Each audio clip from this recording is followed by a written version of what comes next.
Hello, everyone, and welcome back to the next episode of StreamTime Sports. My name is Chris Stone. I'm the community lead, joined as always by our CEO, Nick Meacham. Now, Nick, even the most experienced of veterans can still make mistakes sometimes when they're getting back in the groove, just like Joe Burrow in week one, taking a little bit of time to get warmed up in the season. I'm the same way with my fantasy teams, Nick. We're recording this on Friday morning, which meant there was the Thursday night fantasy or Thursday night NFL games. I woke up about 4 a.m. this morning, Nick, and my first thought was, oh shit, I forgot to set my lineups. I had no clue who was playing Thursday night football. I had no idea how many rosters I had potentially ruined. I did wake up this morning to see it was the Packers and the Commanders and realized my lineups weren't that bad, but a very rookie mistake by myself going into week two and forgetting to set my Thursday lineups before going to bed. This is the problem with fantasy sports because I do really enjoy them, but I don't have too many problems with the NFL because it's a condensed season, relatively speaking, compared to every other league. But the Premier League is the one I always fall foul of, where I miss one or two windows because obviously sometimes the week starts at different Yeah. times, There's an and then it international just like puts break. me in like, yeah, then like, oh, now I'm like I've now pushed myself way down the pecking order because I missed subbing out a couple of players and I just lose interest. Also because the season is so ridiculously long. It's what 40, 38 weeks or something for the Premier League. Um, yeah, tricky. I got a little bit draft happy, I should say, this year with all the ease of access of drafting teams. So I have way too many now to worry about, but only really a couple that are important to me. The rest are just Yeah. very easy to sign up to, and so those ones I'm not really paying that much attention to, just checking once a week to make sure that I've got people starting in the right places, but, my dynasty teams and our sports pro competition internal one, maybe we should do an industry one ourselves for the Stream Time membership audience. Please let us know if you would be interested in that. We might, look at starting something up next year. Yeah, we could do something like that. We can set it up. So, Nick, I don't know how familiar you are with memes or how familiar some of our audience are with memes. I very much love memes, but there's one meme that goes around, Nick. It's basically in the back of a school bus. It's the same guy. One of them's looking out towards a rainy cloud and he's very sad, and the other guy's looking out over the mountains and this beautiful sunset. And he has a very happy face. I don't know if you're familiar with this meme, Nick. If not, I'll send it to No. you afterwards. Yeah. But basically, it's sort of what you're saying. On the side that looks really happy, it says drafting in 70 fantasy drafts because everyone loves a draft. And then the guy that looks really sad is having to do waivers and set 70 lineups is very sad. So yes, everyone loves a draft. It's really exciting, but then the actual week to week management, it's like running a team, right? Yeah, yeah, definitely when you start to get a little bit too draft happy. I have not reached anywhere near the extremes of that chap though, that's for sure. But probably the benefit of the Premier League's current model is that you just pick one team and That is true. that's it for the. But is there anyone else that does a fantasy competition for Premier League or for football? I have seen UEFA and the World Cup do some, but I've not seen anyone run any licensing unofficial. I mean, you might Oh, actually. I know so which one you're going to say. I was to Which say, one? don't get me down that rabbit. Don't get me down that rabbit hole, Nick. Are you still so raring? So raring? That's really I difficult to say I for am some I reason. am still Sorare. Those that don't know, Sorare is a Web3 fantasy platform. I think it started just around COVID lockdown when everything was jumping off like crazy. I think they're like 5 years in now, but yes, I'm still on Sorare. The 5 game has years. slightly evolved and changed, but they've got licenses with all the five top leagues in Europe. Lots of the Bundesliga 2 championship. They do things with FIFA when the World Cup comes around. Um, yeah, still on there, still loving it, still enjoying it. Anyone that's interested in Web3 and fantasy wants to learn more, drop me a message. It's all good stuff. And it's certainly more financially accessible now, Nick. There was a time when Mbappe was selling for like £1 million, kind of the way board apes were. But now you can get an Mbappe for something closer to like £100. So it's a little bit more accessible than what it was when I first joined the platform.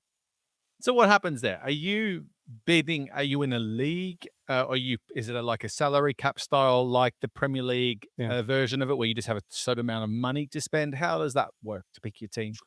So you can buy whatever players you can afford, whatever you want to do. As Some of in the financially prizes, afford, not within the cor- salary cap. It's basically how correct, much cash correct, you're willing correct, to throw at it. correct. Yeah. Yes, yes, yes. Um, but they do have certain game modes where there's a cap. So, for example, they average your player's score over 15 weeks, and they might say you're going to enter 5 players. You have a cap of 260 points. So, there are some competition modes where if you wanted to put Erling Haaland, Mbappe, and all the big hitters in there, you can. Aren't usually the tournaments I enter because those are usually what they refer to as the whales. I tend to swim in the waters where they have the capped modes where there's a little bit more strategy where you can't just buy your way in, if that makes sense. So they do have different tiers depending on like what level you play at. And they have some competitions where it's limited to Premier League players only. Some of them are under 23s only. Some of them are what they call challenger. So it's like the Eredivisie, the Belgian Pro League. So they've got different mixes of matches depending on what your flavor is, what your budgets are. I just really like fantasy sports. I've only ever found one other fantasy set of fantasy sports I really enjoyed, and that was the NRL in Australia because it had a Interesting. nice mix of, again, it's the stats they can use. So, like in the Yeah. NFL, it's very delineated with the stats that you can use to measure yards made and passed and touchdowns, etc. All very, it aligns with the sport pretty well as well. In the NRL, there's tackles, there's broken tackles, there's assists, there's tries, there's a whole bunch of different stats that you can get points on. What I don't like about, say, the Premier League is you could have an incredible game but still not get any points, and I think that feels like that model just needs something a little bit extra to be a home run. But anyway, we're not here to talk fantasy sports, although Maybe probably on a could all future day. pod. Yeah, maybe. Maybe on a future pod. But as you say, Nick, we are going to move on to other things. Today, there's going to be a little bit of review, some stories that we've covered in the past, and we're finally getting numbers on those. The first one we're going to start with, and we'll stick in the world of football and soccer, is around the FIFA Club World Cup, which was, we know, had the broadcasting rights with DAZN, although there were multiple different sub licenses across different markets with that in there. And we got numbers, Nick. And I would say, in what may be stereotypical FIFA fashion, the numbers they produced are big, just like their expectations for their media rights were big. Lots of numbers that end or start with a B, not an M. So we're not talking millions, we're talking billions. In many cases, what was it, Nick? Something at least 1/3 of the world apparently engaged, something like that. You had all the numbers written down in your LinkedIn post, but do you want to perhaps go through some of the numbers that were reported and then maybe give a little bit of what you actually think about those numbers? Yeah, okay. Let's just rattle off some numbers for you. So in their data they share, they've got 2.7 billion viewers reported. Now, before I go any further on that one, initially when you hear the numbers on views, if it was views, different ball game. But they're talking about fans. They say 2.7 billion fans, I think, in the article. So for me, that delineates definitively that it's unique individuals that they're talking about there, right? Revenues, they've talked about over $2 billion was the numbers floated around. Tickets, they sold 2.5 million, which averages out to 40,000 per match. There was 458,000 audience on average in listening to the watching live in English, and 597,000 in Spanish. Shows again the power of the Spanish speaking audience out there. I mean, look, ultimately there was a bunch of other numbers they said that they ran through on their release, but the main thing is, then I went down a bit of a rabbit hole to go, all right, well, how does this 2.7 billion fans view the World Cup number compare to their other big competitions? Right? Because that's ultimately how most people would compare and think about FIFA. Because 2.7 billion is a pretty ridiculous number in by various stretches of the means. So I went down a bit of a rabbit hole. Do we want to go down the rabbit hole now, or do we want to? Yeah. Okay. So I went and looked at the numbers that they'd shared in previous reports. So there's 5 billion people engaged with the FIFA Men's World Cup tournament in 2022. I checked last count. There was about 8 billion people in the world. 1.5 billion people watched the final, and almost 6 billion social media engagements, with a 262 billion reach for the Men's World Cup, which equates to about each person in the world being reached to 33 times. Stadium attendance was about 3.4 million for that event. I'm now going to the Women's World Cup. The Women's World Cup 2023 was in Australia and New Zealand. They say that 2 billion were engaged globally. So zero point 0.7 lower than the number they shared with regards to viewership of the Club World Cup, which is interesting. They say that 2 million was the amount of people that went to matches live in Australia. Although I found a report by infrastructure.gov.au, which is basically the Australian government, who said number was close to 1.3, which already is gives you a little bit of an alarm bell how the numbers can be so far apart. But anyway, so you look at these numbers all together. Again, there's some nuance. Maybe it's intentional. Maybe it's not. I think it's possibly intentional. But in that one, it's 2 billion engaged with it. Then the other one was 2.7 billion fans viewed some form of media. And the other one was 5 billion engaged with the tournament in some way. So they're just like slightly different phraseologies, which make it, and again, more confusing. But to give context of all those numbers I gave, here's what they're suggesting is based on these numbers and based on the minor assumption that number of fans and number of people engaged is effectively the same type of statistic. If you compare the Club World Cup with the Women's World Cup, it means the Club World Cup, by their metrics, was viewed by 35% more people and was attended by 25% more fans. And the Men's World Cup obviously is the bigger tournament, but the scale of the audience and reach there was 54% of the Men's World Cup and achieved 73% of the live attendance. Now, like, I don't have any way of like justifying my thoughts here, but I just can't see a way how those numbers can be backed up properly. And maybe they're true in some way, and ultimately, this day and age, the consumption of sports media is going up and up and up because the consumption of all media is going up and up and up. So, and this report that they produced was done by Nielsen in this instance. They made a point of stating that, so the number is backed up by one of the most credible sources in the industry.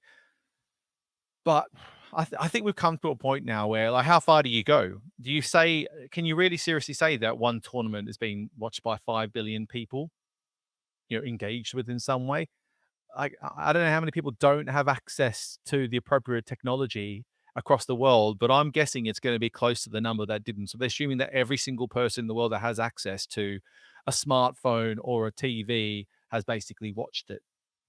That's basically the number. I mean, where else do they go for the next one? I'm very curious to see what that number looks like in a couple of years' time or next year.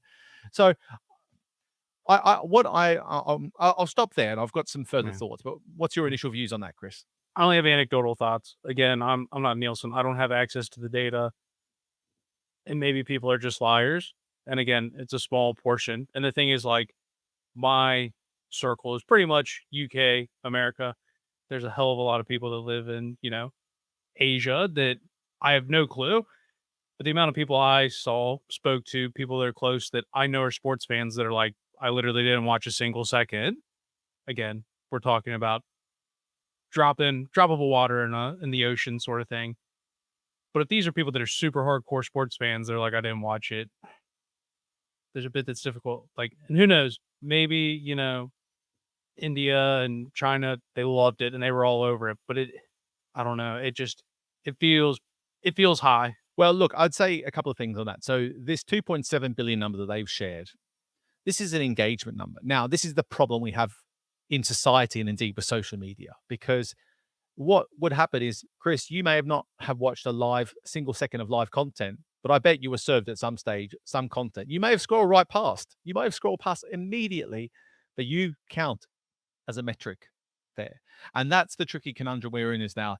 Does that mean, is that seriously valuable to, oh, well, I've reached 2.7 million cumulative. Have you though? Like, have you really? If the people are actively moving away from your content, does that count? And apparently at the moment, in this day and age, it does. And that is the bit that is really difficult to digest. And particularly because it's a club-based competition. I spoke to countless people about this. And like, if my team's not in the competition, I do not care at all about this to begin with. Never cared before. I definitely don't care now. But what I would caveat with all of this is, like, I think just the notion of saying those numbers is bad. But I do think fundamentally there's a lot of very good people at FIFA, and I think they have done an incredible job at getting the visibility and getting the content out. And likewise at DAZN, I think they did. I've only heard positive reports out, and we've covered it. I think the net result I would say is it's been a success for them from a visibility perspective if they were able to attribute some of that $1 billion investment into that. Um, I think they've won out that their brand is now much more known as a result of it. They have got some stats they've shared on their own channels with regards to viewership increases that they're really happy with from a DAZN perspective specifically. So I think DAZN will. I'm not sure if the $1 billion investment was worth it. I've seen some of the commercial deals that were done for rights and like, have you seen this coverage about there was a case where it was between DAZN and I think it was South Korea, one of the broadcasters. Doesn't ring a bell.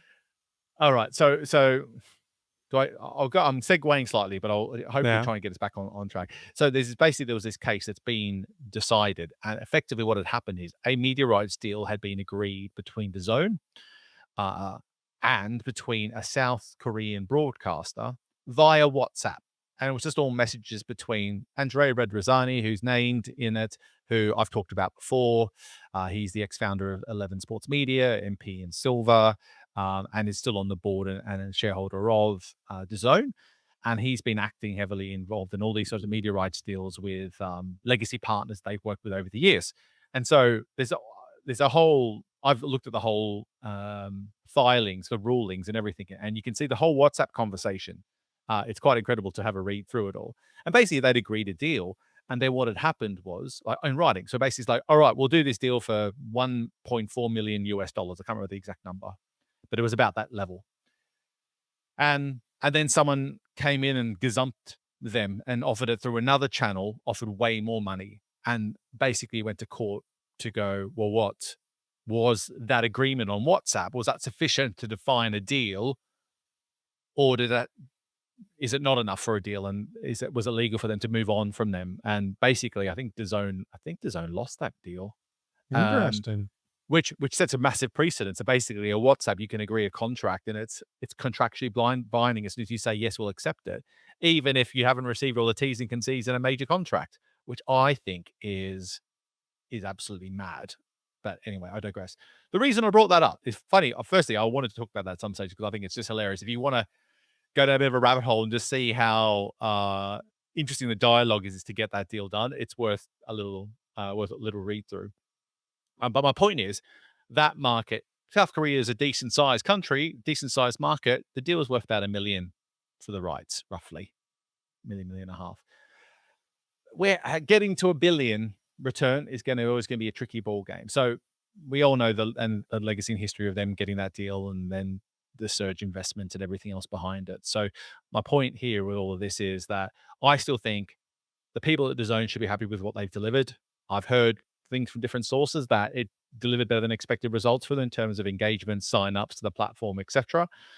FIFA, the people who work at FIFA should be really thrilled with what the end result was, given all the negativity around it. But I just think when you start seeing these numbers go around, ultimately it just takes the edge off the credibility of the performance of these initiatives. And I don't know how to solve it though. I don't know how you get to a place where, because everyone does it.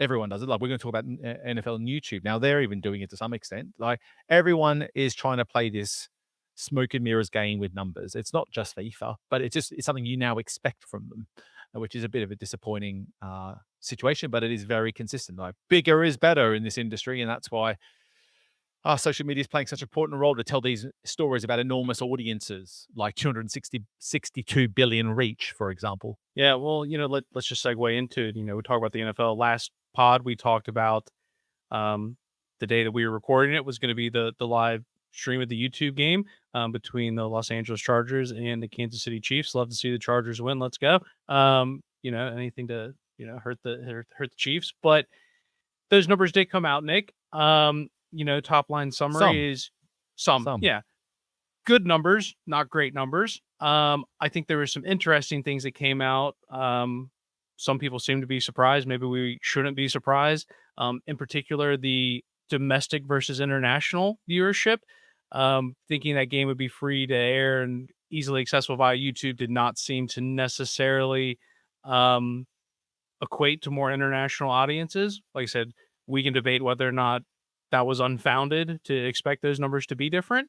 Um, and I don't know, Nick, did I see they didn't pass any numbers about what I Show Speed did they? And this is the really interesting thing. So I went down a bit of a Yeah. rabbit hole to find them. So I Yeah. mean, for context, those numbers were. Oh, if you want to talk about them, basically, no numbers I could find on any of those alternative broadcasts at all, and they never even mentioned them in any of the updates, which I find very baffling. Yeah. Well, I think what I saw stat wise is they were saying there was on average 17.3 million viewers.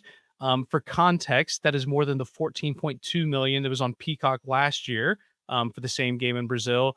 And for further context, it did not pass the number one streaming game, which was last Christmas's NFL game, which was on Netflix, which was just over 24 million.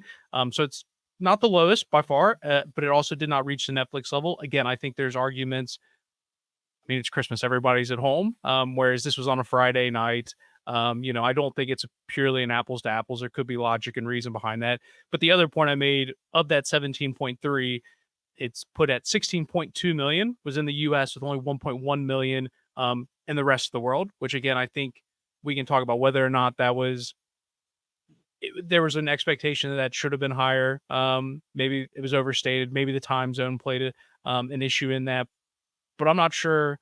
Let's just I've seen people surprised at how low the international number was. And to your point, I haven't seen anything about what happened on iShow Speeds, concurrent stream or anybody else's. There's loads in this. There are loads in this. Yeah. So I want to take some time to sort of go through it because I think there's some questions that come out of it, and there's also for things for the rest of the world to think about, particularly the rest of the industry to consider. But firstly, let's start with an international number. Like I've looked at it since I posted something about this, and we had a bit of a breakdown on that. So important to note that Canada is was not available. It was not available in Canada on YouTube. So they lost that audience. And in Brazil itself, which is a pretty big, couple 100 million population, I think, if I'm correct, they have Kaze TV available there. And I did check their feed, and they have I'm guessing it's because they have a defined rights deal in place for those rights. They still had the game available to watch on Kazo TV's channels, and that was at 9.4 million alone. But they don't mention that number at all in these numbers because that's not part of this official YouTube NFL relationship. It's a separate rights deal altogether. So that this little 9.3 million number sitting on the side there, which is pretty significant, I think, but is lost in the conversation because it's not something that the NFL or YouTube is really talking about, and I think that's rightly so. But because obviously the Kaze TV number would probably happen anyway. But my point is that you wouldn't see any Brazil tuning into the NFL's broadcast if they can get access to the Kaze TV one. Now, one of the things I think is really interesting to think about this is they're using an AMA, so average minute audience, which is what's consistently what Netflix and Peacock and other streamers are using. But my theory here is, and there'll be some people that will debate this, but YouTube's now risen to sit as number one as a streaming platform now, particularly in the US. But my theory here is still that YouTube's audience still moves around the platform just way more than they would on any of the others.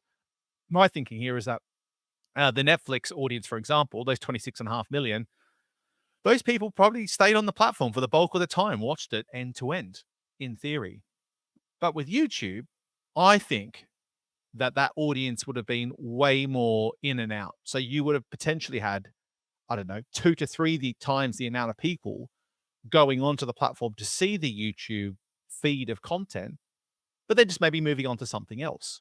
So the what would you call it? The deviation of audience would probably be much more up and down than it would be for those platforms. And I think that's pretty significant to think about if my theory there is true. And I can't think of a reason why it wouldn't be. Like no one typically sits on one piece of content on YouTube for 4 hours, right? Like that's not that the platform is. People will tell you that people go onto YouTube to watch long form and so forth, and they do to some extent, but a 4-hour standalone sit and watch is not the same as you would expect on Netflix or Peacock. Especially when you think when we talk about football, the reason it makes as much money as it does, lots of stops and starts. So, or Yeah. the halftime break or things like Yeah. that. Like if I know that there's going to be a delay in the game for whatever reason, like, yeah, to your point, I might jump off and go do something else in the meanwhile. Exactly. I mean, that is inevitable, and it's also interesting that YouTube did their own type of broadcast production here.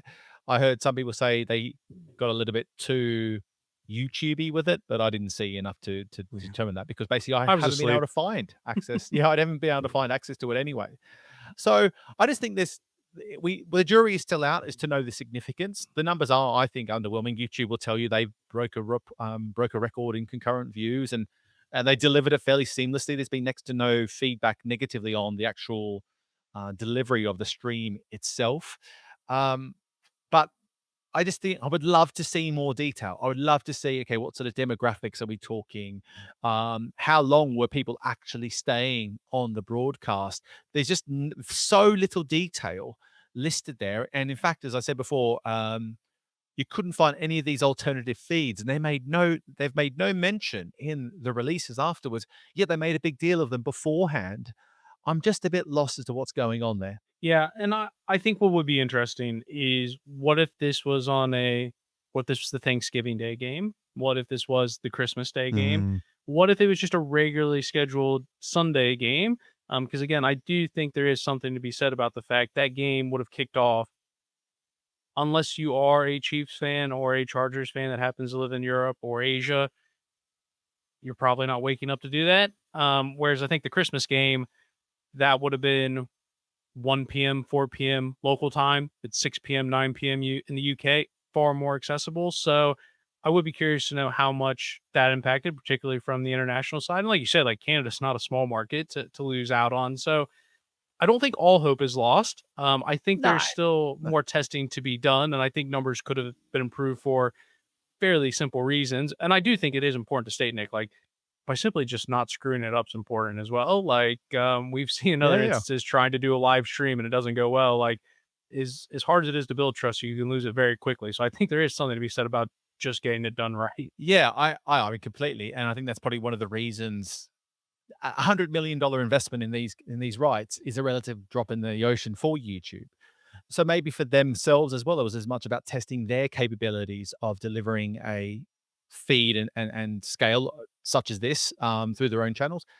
But I obviously naturally was most interested in what they would do with it commercially and what audiences they would get. And that stuff still is clouded in a bit of uncertainty. Now, I do think your point's pretty really important that like internationally, which has been the biggest surprise I think for some people is that was only 1.1 million.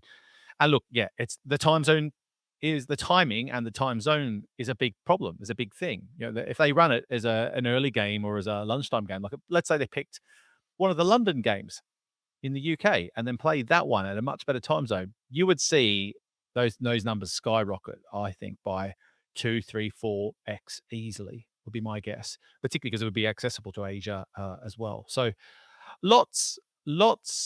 I guess I feel a little bit not let down, but I feel a little bit. Not really. I was getting pretty pumped, like thinking this is going to be. They're going to come and show all these numbers, and these numbers are going to blow everyone away because you'll have the collection of all these alternative broadcasts on top of the base broadcast. But it's like maybe I'm sure it's intentional. Maybe YouTube wanted to be compared against those other streamers. Maybe it was intentional that they wanted to go, we're going to talk just average minute audience and be compared to the other streamers because they want other rights owners to think like that and talk about us like that and not talk about us like we're still this glorified social media platform, which obviously they're not, but you might get my point. Um, so I'm still left a bit un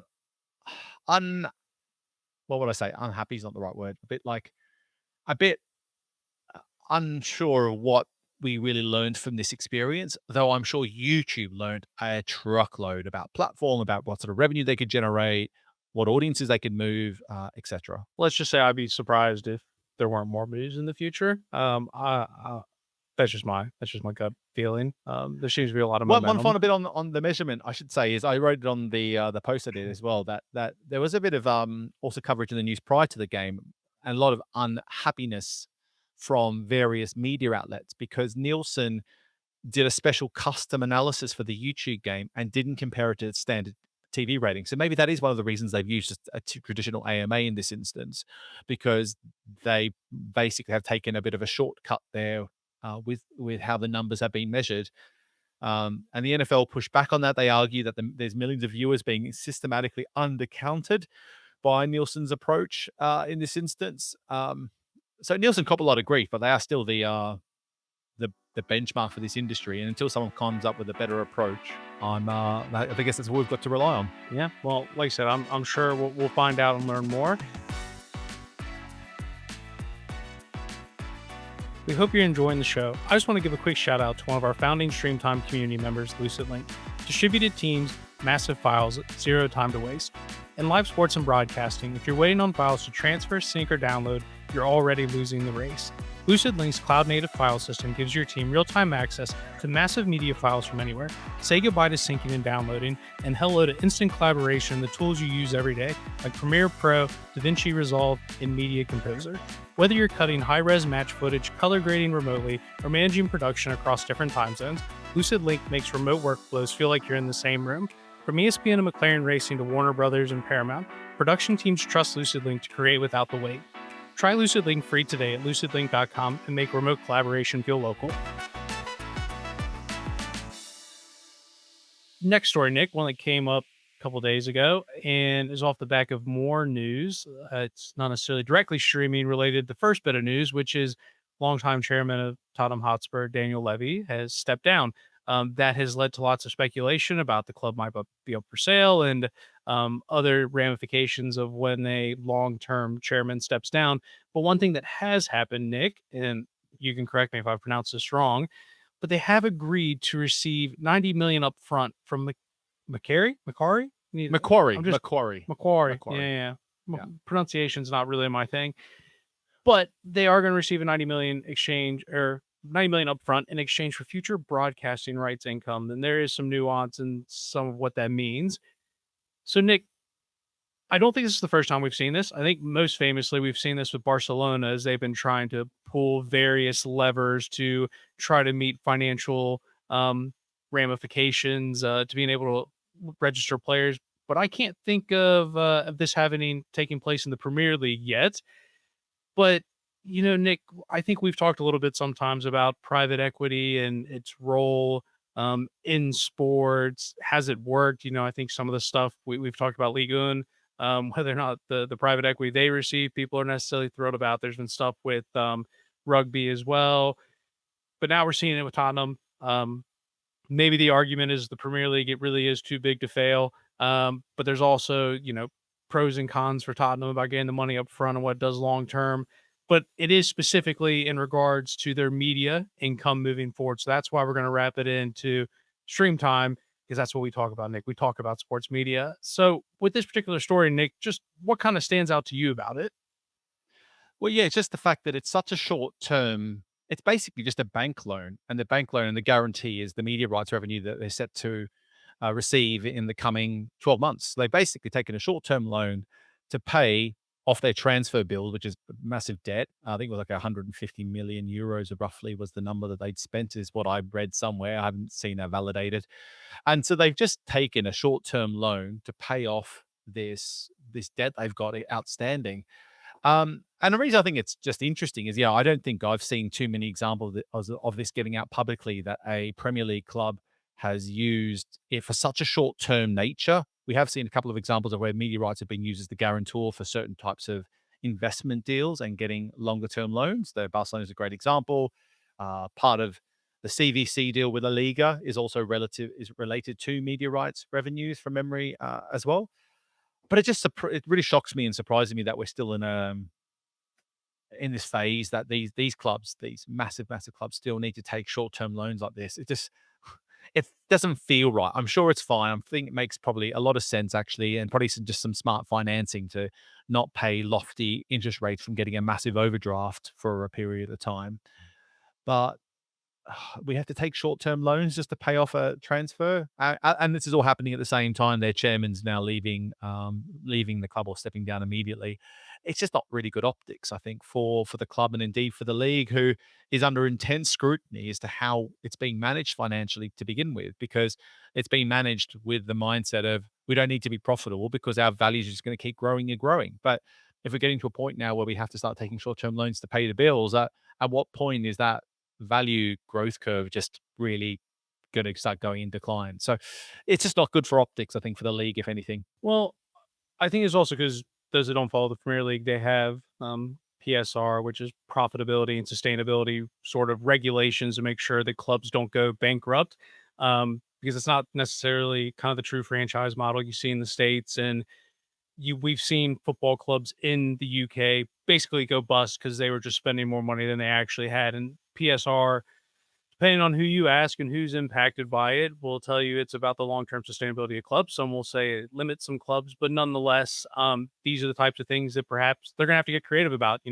Todd Bowley and Chelsea, they've been criticized for selling a hotel to write off some of Chelsea's debts. Man U gotten some flack about selling their women's team to clear the books. There's a lot of things taking place, and to be honest, Nick, I'd be shocked if we didn't see more of this. If this is a way to potentially navigate the waters that PSR have created. Yeah, I would say actually that this, because it's so short term, I actually have less of a problem with it Yeah. in isolation than the longer term.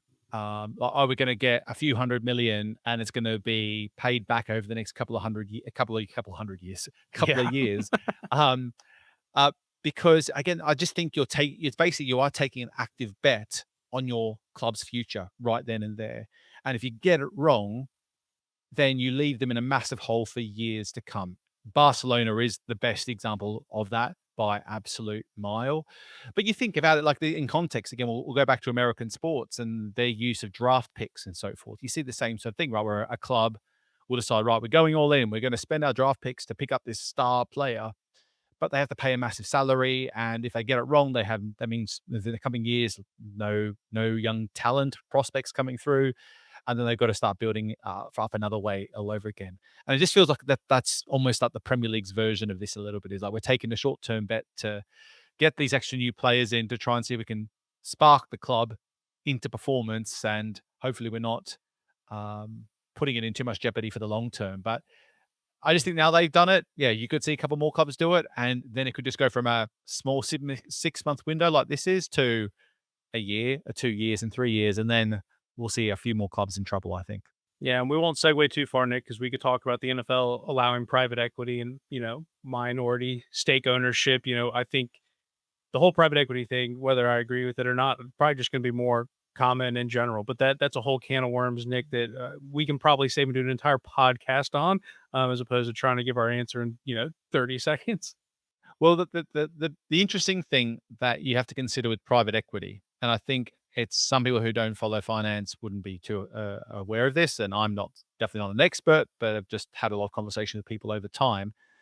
Um, is the one thing you have to know is that when with private equity deals, when an investor comes that's got a host of different investors paying money into this private equity fund, is how the fund actually makes its money isn't just from whether there's it nets a return at the end of the campaign. They also get they also get a return basically on the transactions themselves. So what you can see happen, I've heard of some instances of this, and I've been given some examples, whereas basically you'll see an organization a private equity investor buy a property, let's say it's a sports property in this instance, and the only person they're going to be able to sell it to is another private equity investor, because they will only be the ones willing to do that deal, basically on the notion that both sides will get some sort of transaction return off the back of doing that deal, even if most people will be like, I can't see how they got to that number. But it's in everyone's best interest to almost keep the private equity economy ticking over. Everyone gets a little bit of extra money as a result of it. So it makes it very tricky to determine whether some of these investments are sound investments or, again, just another version of kicking the can down the road a little bit. Well, next story we'll talk about, Nick, is one we have followed.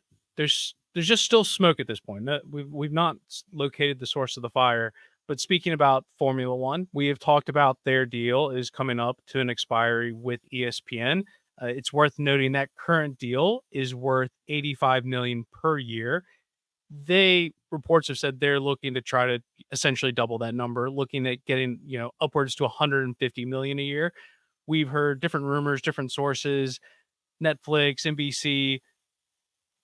But what we have heard or recently heard was that talks are advanced for their new US broadcaster, not specified who those advanced talks are with, but rumors seem to say that that might be Apple. So Nick, it's been a while since we talked about F1, but it is something we knew was coming up because of that expiry date, and it sounded like ESPN was unlikely to match their demands, and there were questions about whether their demands were too high.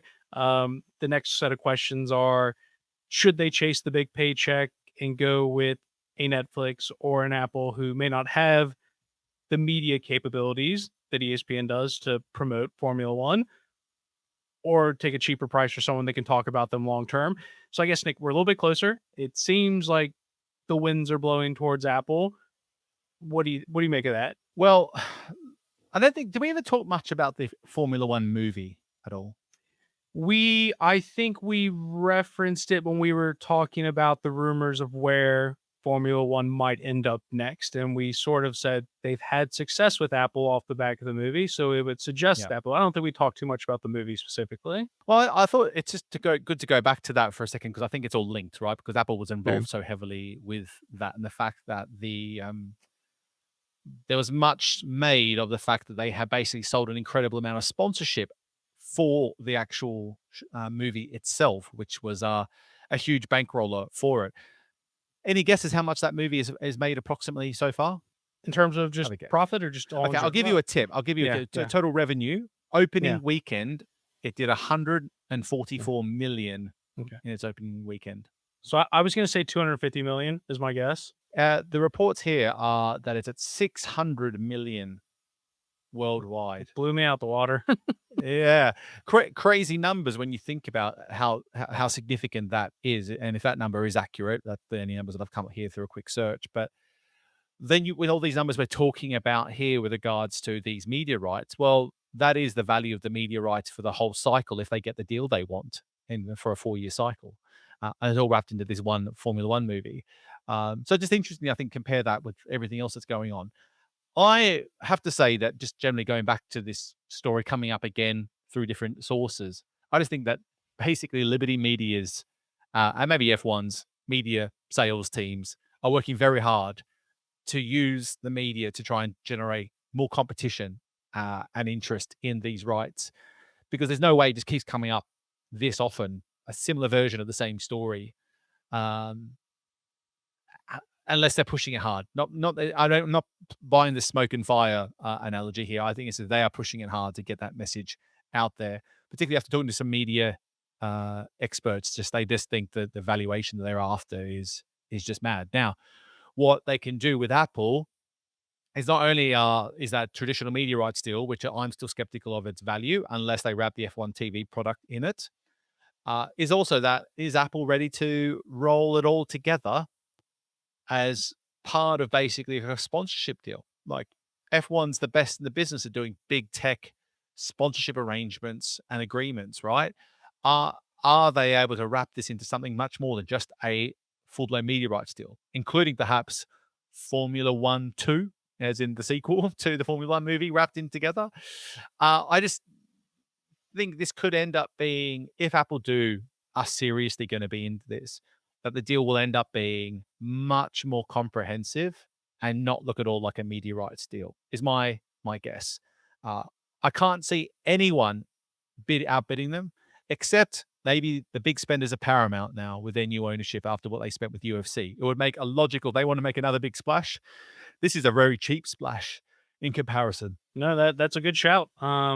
I hadn't thought about that, but I like it. Man, Well, they're going to it keep just talking about Netflix. They're going to keep talking about Apple. They're going to keep talking about everyone. But yeah. ultimately, those rights, even the numbers that are being shared in the industry, and both from what I've heard and what they're sharing, they're not big numbers. But because it's Formula One, Mhm. because their business model, because they're global, basically, and their business model isn't just built around media rights, it still feels like a really significant deal for them to lock down and get the right media partner, whatever they do. What this makes me think of, Nick, is like I'm almost a little bit jealous. Because in the UK we've talked about this. It's Sky Sports, it's TNT, and DAZN are trying, and there's some other things like we don't get Paramount versus ESPN versus NBC versus Fox Sports versus Netflix versus YouTube. Like I just feel like we don't get these heavyweight fights. Like, this is enjoyable talking about who's going to get it. Well, the thing is, we've had them.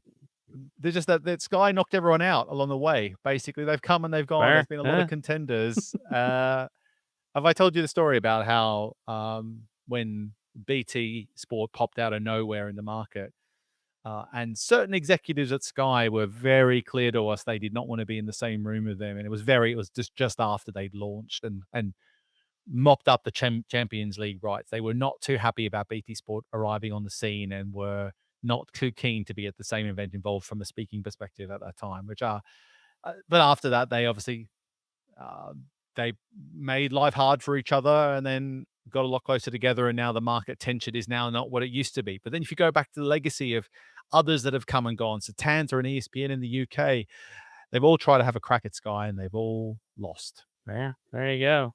Come for the champ. Better not miss. Well, who's next though? Okay, let's play a bit of hypothetical. All right. Who should have a crack at the UK next? A serious crack. Well, I'll be honest with you. Like, I just love free to air, but I know it's not coming from BBC or Channel 4, ITV. I want free to air stuff. The only one I can think of that's free to air is YouTube. But we've talked about them quite a bit, but I don't see them getting in the Premier League game because I feel like if you're going to come for it, like it's got to be the Premier League. Like it's just so much Yeah. ahead of everything else from a priority perspective. It's sort of like, DAZN have done some nice things in the UK, but they don't have the Premier League. So like, I don't think they're considered that heavily over here. And I feel like if you don't have the Premier League, you can't be taken seriously. And I just don't know who's coming in for that. I don't either, to be honest. And I think because Sky's business is so built up in the bundle approach, the telco layer to it, the cable offering, as well as the pay TV part. And they've done all these deals. They've been so smart at getting all these domestic deals where they basically own football in the UK. It'd be very difficult for them to rip that out of Sky. The Premier League and Sky, as we've talked about before, are the best of buddies for various reasons to this point. God, but I would love to just see someone throw an absolute cat amongst the pigeons and come up with a big, massive offer to blow Sky away and then throw the market into disarray for a while. But I still think Sky will hold on for a while. But then when you see what's happened in Germany with Sky Deutschland selling, Comcast ain't afraid to move on because the market dynamics have changed. So who knows? Maybe someone will come and buy Sky. Who knows? Like maybe, because I know who was upset at the time. Sky was upset when Chelsea wanted to put Paramount Plus on the Oh the front yeah, of their that's jersey right. sponsor. So I know Paramount, maybe they have international plans one day. You just talked about they got some new deep pockets. Maybe that's where it is. Maybe. I mean, just segue Chelsea on Chelsea's front of shirt deals. They had Paramount Plus, and then was the other one, Infinite Athlete. Is that still on there? I Surely not. don't know. The only thing I I have know, and no this idea. isn't to, I mean, FIFA's going to catch a stray here. The only thing I know it's on the front of their jersey is that absolutely ugly, like, champions logo. Like, I get it. Like, you want to Oh yeah. commemorate being the world champions, but my gosh, it is an eyesore on that jersey. It's I know we tend to be objective, Nick, but that is my subjective opinion about the state of Chelsea's jerseys at the moment. Yeah. I haven't paid much attention to how they look, but I don't think anyone. The fact that let's not go down the rabbit hole there with the Club Yeah. World Cup. Let's move on because we've given them enough airtime. Yeah. The last story we'll wrap up on today, Nick. We're going to your ends. We're going to Sweden, and we're going to talk about a deal there that maybe other people won't pay attention to, but it is a big deal in Sweden, and you're going to tell us why it's a big deal and what it means. And I think it's also interesting because of who they've chosen to partner with, just kind of based on their business model, is doing something slightly a little bit different. And that is that Pluto TV in Sweden has secured exclusive Swedish broadcast rights to the European Handball Championships and European League. Um, it may not be a big deal for us, but apparently in Sweden, this is a massive deal. And then, like I said as well, Pluto TV is not one of your traditional, you know, big businesses, traditional stuff like that. It goes about it in its own way. So, Nick, tell me why this is a great story. I mean, you built it up quite a lot here. I don't know if it's a massive deal, but it's a deal that is interesting, I think, for a couple of reasons. One is that the Swedish market, I'm still coming to grips with it a little bit, but basically it's very established in a very traditional kind of model of it's the bundles from the various big players. Yeah. basically is what governs where most of the rights are sitting currently. So most of the major sporting events will be on one of the major pay providers, so your Viaplays and your Telias, etc. Or that might be with one of the major free-to-air broadcasters like SVT, or TV4.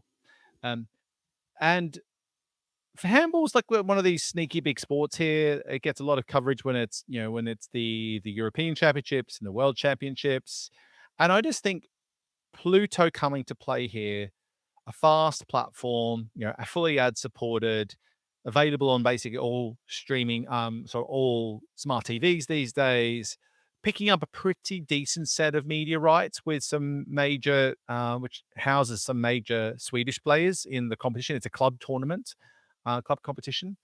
It's just something to pay attention to more for the wider industry. Is Pluto now finally going to start picking up some more rights again and playing that free and ad supported card to make the most of those rights investments? Because otherwise, um, it was just staying with the incumbents in markets like this, and that's why there wasn't, again, not a huge amount of competitive tension in Sweden, outside of like Disney Plus doing a couple of small minor deals, but they were very minor. So I think it's just something for us to pay attention to more than anything. Is Pluto TV going to start making a few more strategic investments across sports rights in other European markets as they try and build their stranglehold of the fast ecosystem?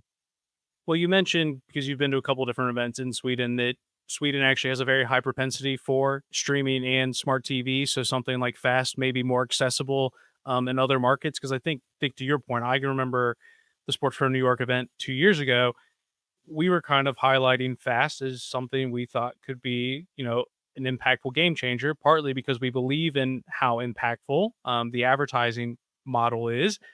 But it feels like it's maybe not picked up as much steam or kept some of that momentum we thought. So to your point, seeing it pick back up, not that it, don't call it a comeback, been doing it for years, I believe is the quote. Like it's not that, the fast model has just died off, but maybe as you say, just something to pay attention to in the background.